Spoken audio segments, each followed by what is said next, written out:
was our variety trial in 2020, and talk a little bit about crop management. And if you have any questions, feel free to contact me. If even after the meeting, you can contact Ty, ask for Ty to talk with me.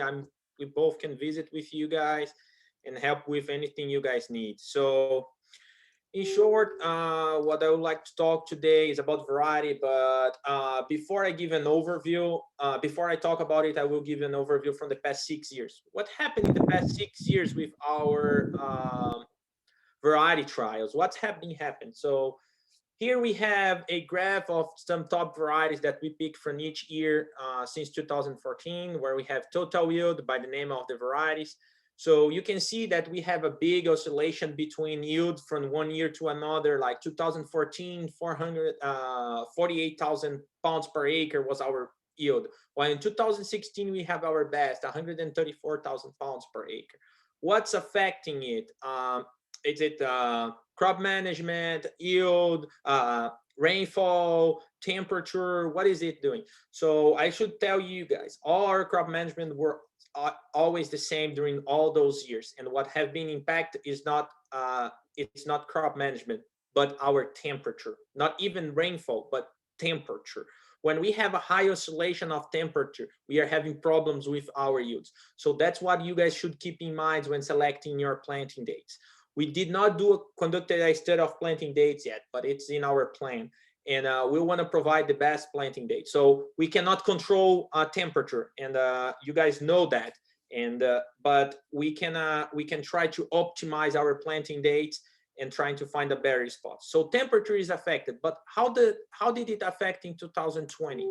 So in 2020, our weather conditions were good, I should say. We have oscillation in temperature, but we have a good rainfall. In this graph, we have air temperature by rainfall in days of the year. So what's happened during this in this graphic? So this black line here is our max temperature, while the gray line here it's our minimum temperature. The bars represent our rainfall, and we have an accumulation of 14 inches of rainfall.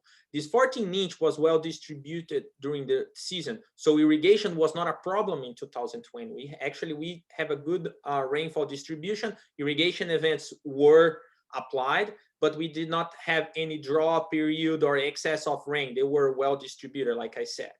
But on the other hand, the weather, the temperature had a higher variability. As you can see, those when we were in the greenhouse, we have very cold conditions, followed by warmer conditions, cold conditions, and warmer conditions again. This cold condition was mild, but if you remember, we have a very fast growth of our tops after transplanting, and then plants were thinking about to flowering, but then the cold came, so they stunned. So we kept like 2 or 3 weeks of stunning after our growth that affect a little bit our flowering period, but then we get our warmer conditions again. Flowering was good, pollination was very good, so we got a good yield, yield last year. So that's, although we have a variation, that variation was not so drastically in 2020 that could dramatically affect our yields. So now that you know that temperature is something, but we have a good yield, let's move forward and talk a little bit about our variety trial. So in 2020, we tried 30 different varieties from Syngenta, Semini, Sakata, Azazand, and Harris Moran, Union, Seedway, and Origin. Our planting date was March 12. We transplanted in April. We did 6 foot center to center in plastic mulching with 42 inch in row spacing, so 274 plants per acre. This year we used the pollinizers SP7 from Syngenta, and we place it after the 3rd and 5th plant of each plot. So just for you guys to have an overview of our trials, here is a photo in the Tift Vegetable Park. The red circles here represent our varieties. The yellow ones represent our pollinators, and just a spacing between. So double rows, 6 feet center to center. We follow the UGA recommendation for crop management, for pollination, fumigate with Pickler 60, with plastic mulching, and we fertilize with 500 pounds of 10-10-10 under the plastic when we were laying it. And then we start our fertigation after transplanting with 707 at rate between 10 and 12 pounds per acre for 12 weeks. We approximately applied 170 pounds of nitrogen total. Just keep in mind, in years that we have more rainfall, these 170 pounds per acre can increase to 200 or 220 pounds per acre with no problem. Rainfall induces leaching, so you can consider that. And if you are in a more sandy soil, you should definitely consider that. But if you are in loam, sand, or even a clayer soil, you can reduce a little bit. Just manage well your irrigation and avoid leaching. Keep track of your soil nitrogen. That's going to be a very good management. And for herbicide and pest control, we follow the UGA recommendations.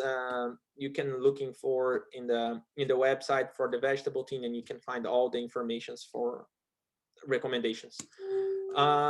Let's go for yield. So we did 3 harvests, 78, 85, and 99 days after transplanting, and we like we usually do, we classify the fruits according to size: 60 count, 45 count, 36 count, and 30 counts. Let's go for what is important. What about our results? So in this graph, we have total yield and name of the varieties.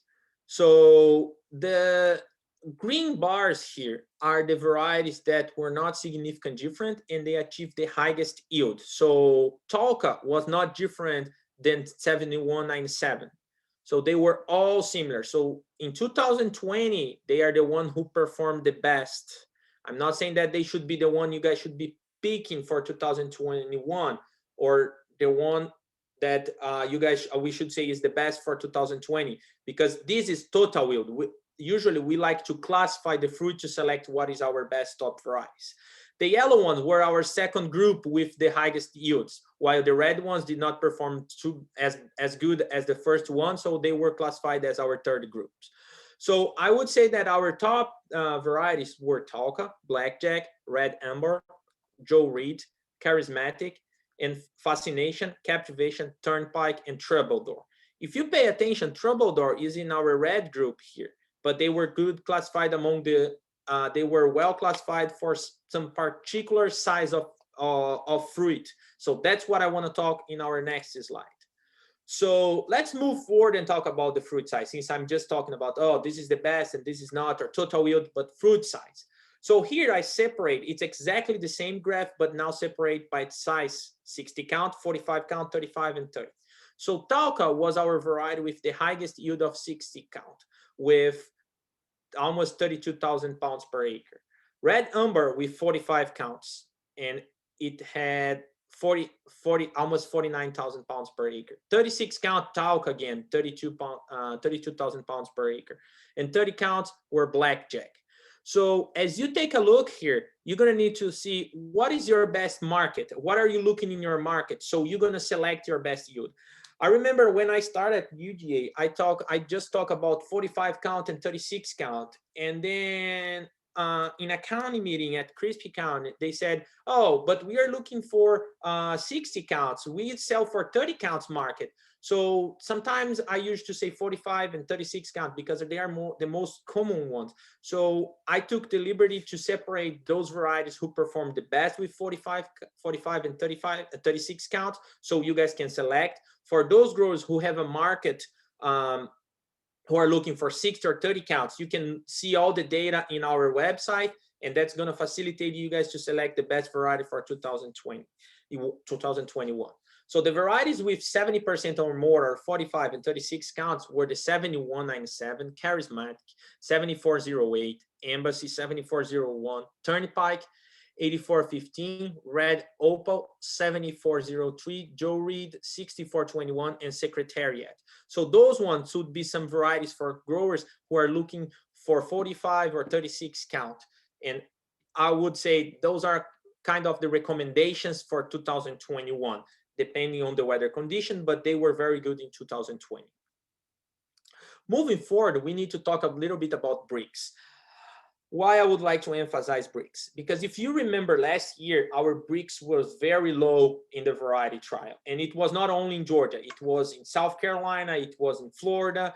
And the reason was because of the weather condition in 2020, in 2019.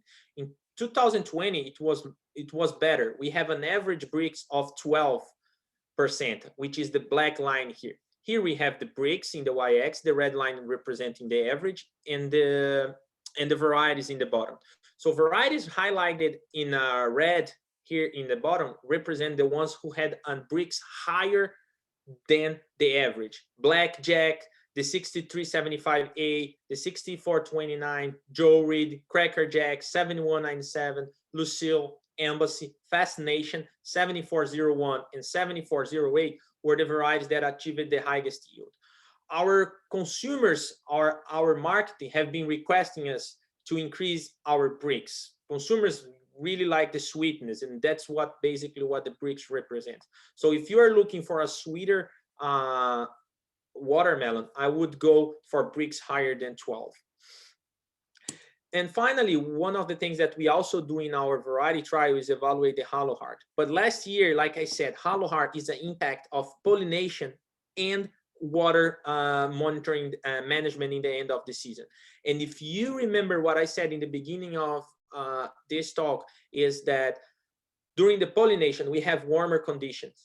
So we have a good pollination, but also we have a good rainfall distribution. So we don't have a high variation of water. So consequently, in our variety trial, there was no hollow heart for any single variety. That was something that did not happen in any other years since 2014 and really calls my attention. So the reason was because we have a good pollination because due to the warmer conditions on the during the mid-season, but also a well-controlled water soil moisture. So that's very important. So now it's start the importance of controlling your soil moisture. You can minimize damage caused to your fruits, like one of them, the hollow heart. So talking about it, I just would like to remember you guys have the irrigation app. If you don't install soil moisture sensors in your field, which is a good way to control your moisture or tweaks your irrigation, you can use this app to help you guys to properly irrigate. And once you access this website, irrigating.uga.edu, you're going to find basically this website. You're going to need to enter your crop on the top left here, your planting date, and your location in Georgia. In this case, the Southwest. This is an average of 20 years of data, as well as for 8 different locations. So it's a lot of data working that we did for prepare those graphics, and it's going to give you inches of water per week in weeks after transplanting. So here you're going to see that there is a small requirement of water early season, and then it peaks as your vines starts to grow. Once your vines start to grow, that's the point that you should never have drought problems, and you should minimize the high oscillation of soil moisture. So this is when moisture comes, soil moisture sensor comes as an important tool for monitoring irrigation. So if you control your water under those conditions, I would say you will not have problems with water. However, keep in mind, there are years that are much more warmer than others. So let's say this is an average of 20 years. If we have in this year very warmer conditions, you might gonna need to increase your water by 0.2 or 0.3 inches per week. And how you gonna do that? Let's say you have a drip irrigation. If you have a drip irrigation and you are in the week 4 after transplanting, you're probably gonna apply water every day. So what you're gonna do is get the 1.2 divided by the 7 days of week and do water daily irrigation.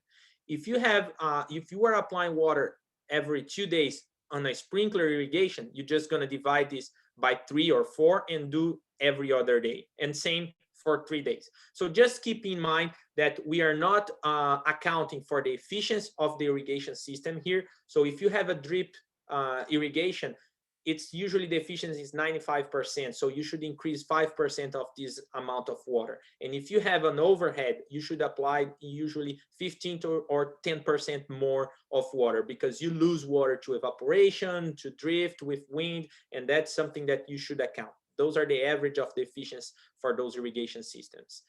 And that's a very important point that I would like to mention. This is a tool that is free for you. If you don't have soil moisture sensors, you can use that to estimate how much water your plants are requiring that week, and also consider the currently weather conditions. Because if you have rainfall, you don't have to irrigate, or you can irrigate 2 days later or 3 days later, and that's what you should sum in our water balance. Moving on, I just would like to talk about some additional source. The variety trial data that I just mentioned will be in our vegetable team website. You just need to access the website vegetable.caes.uga.edu. You're gonna find the trial results there, as well as the water pollination app. Last year, I talked in this meeting about the pollination app, so I will not go in depth on this. I just want to remind you guys, this tool is still available for free for you guys. You just need to enter there, pick up your variety, your pollinizer, and it's going to be it's going to give you this chart where you can make it match as ideally. So as you can see here, we have the percent of plants flowering in weeks after transplant. The red line is representing our variety, and the green line is represent our pollinizer. So that's a very good tool for you matching your variety with your pollinizer. If you have any question, you can contact Ty, or you can come and contact me. I don't want to take it long. I know that it's a online talk, and we cannot see each other. So I'm open for questions right now, and feel free to contact me or Ty for any guidance or recommendations. Thank you.